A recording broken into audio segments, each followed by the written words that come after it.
தட்டை, சீடை, முறுக்கு, ரிப்பன் பக்கோடா, அதிரசம், என்ன வேணாலும் செய்யுங்க. ஒரே ஒரு 5 லிட்டர் இதய மந்த்ரா கடல் எண்ணெய் பேக் ஒரு மாசம் முழுசுக்கும் அத்தனை சமையல முடிச்சு விடலாம். இதய மந்த்ரா. திருவாரூர் மாவட்டம் குடவாசல் அருகே வடகண்டம் கிராமத்தைச் சேர்ந்தவர் சாவித்ரி, வயது 64. கணவர் காசிநாதன் இறந்துவிட்ட நிலையில் வீட்டில் தனியாக வசித்து வருகிறார். இவரின் 2 மகன்கள், ஒரு மகளும் திருமணமாகி தனித்தனி வீடுகளில் வசிக்கின்றனர்.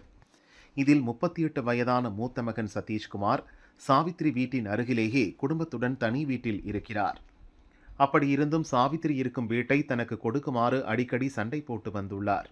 நேற்று வழக்கம் போல் குடித்துவிட்டு அம்மா வீட்டுக்கு சென்ற சதீஷ்குமார் வீட்டை கேட்டு தகராறு செய்துள்ளார். வாக்குவாதம் முற்றவே ஆத்திரமடைந்த சதீஷ்குமார் தான் மறைத்து வைத்திருந்த கத்தியால் சாவித்திரியை ஆவேசமாக குத்தியுள்ளார். சாவித்ரி அலறிக்கொண்டே தடுத்துள்ளார்.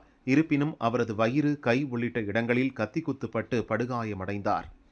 அவரது அலறல் சத்தம் கேட்டு அக்கம்பக்கத்தினர் ஓடி வந்ததால் சதீஷ்குமார் அங்கிருந்து தப்பிவிட்டார்.